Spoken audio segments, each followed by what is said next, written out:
We are still in Paris, so if you want to see vacation pics from today, I'll stick those at the end.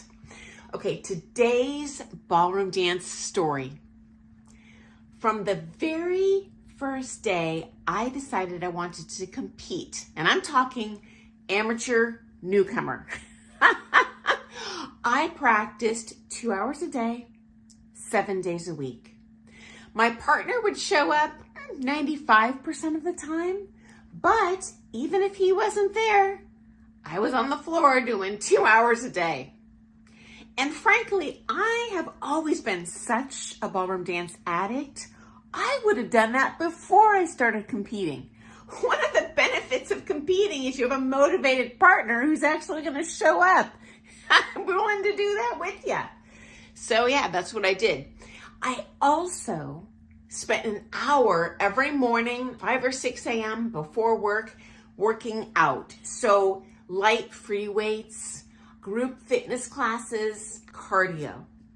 And I definitely did that to supplement my dance fitness. Okay, number 2, this might come as a surprise to you. Once I turned pro, I practiced a lot less. Now, it wasn't for lack of wanting to, but my partner wouldn't.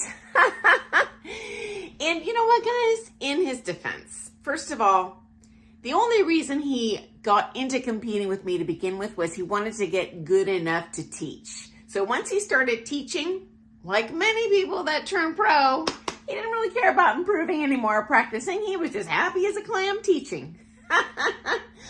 But also, in all honesty, teaching, it has a little wear and tear on your body. And by the time you turn pro, you're not a teenager anymore and you need a little more recovery time. And certainly if you're heavily booked, you can only dance so much in a day and dance well. And who wants to practice and not be dancing your best? That always goes well. Not. Okay, next up. Another ugly factor by the time you turn pro, frankly, everyone's dancing correctly. And at that point, politics comes into play. And so when you're taking those private lessons, honestly, it's not always about implementing new technique. It's about showing up, ticking the box, finding out what that person wants to see on the floor, get the mark. Now, I personally never played politics, but truth be told, if you want to slay it at those elite championships levels, it is what it is. Finally, in terms of coaching, when I very first started competing, I only took 1 private a week when I was newcomer in bronze, okay, and that was in my own town.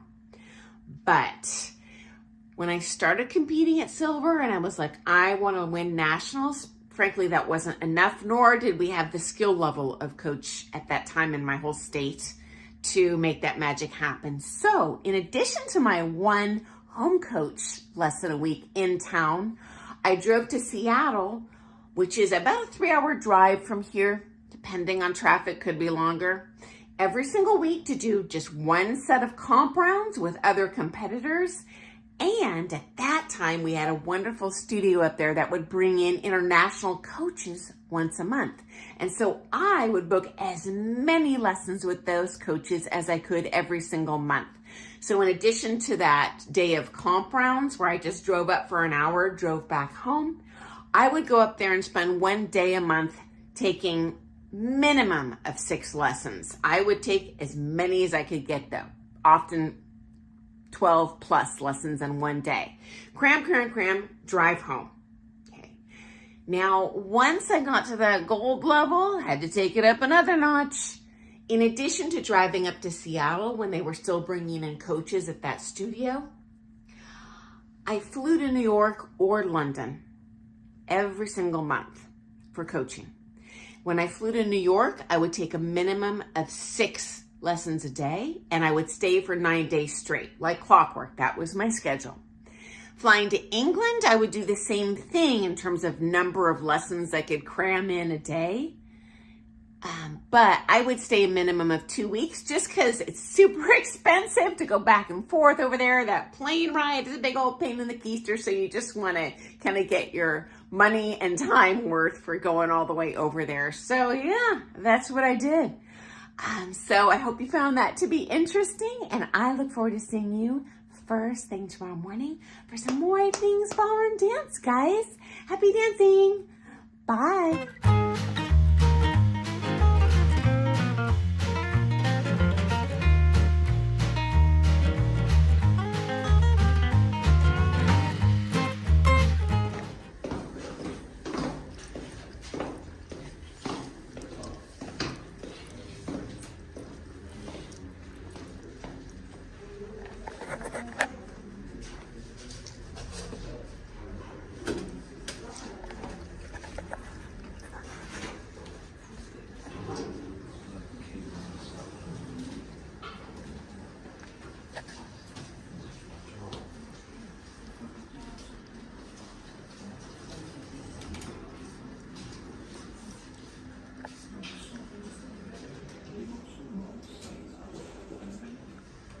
Ancient French pottery.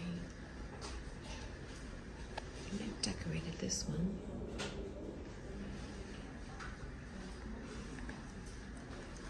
And stone tools, prehistoric.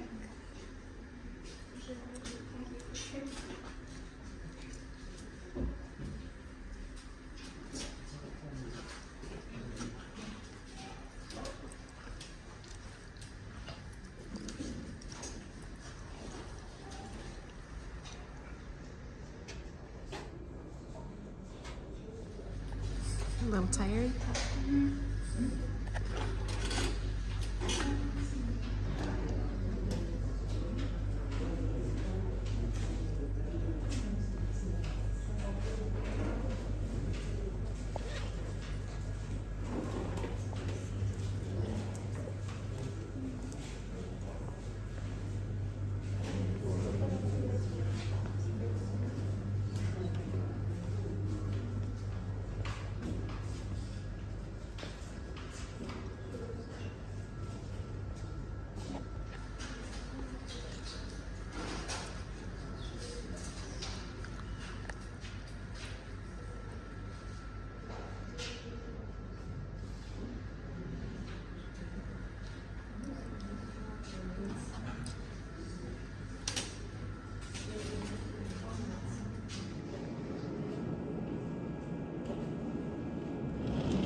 $15.75. This is a painting of Paris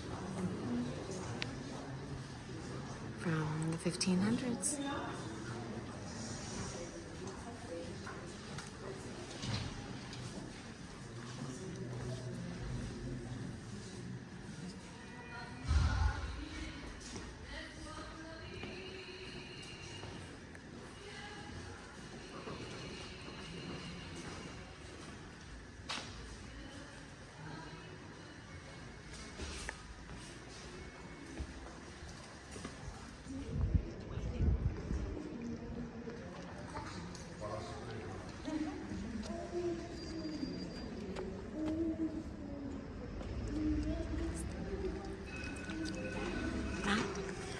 Say hi.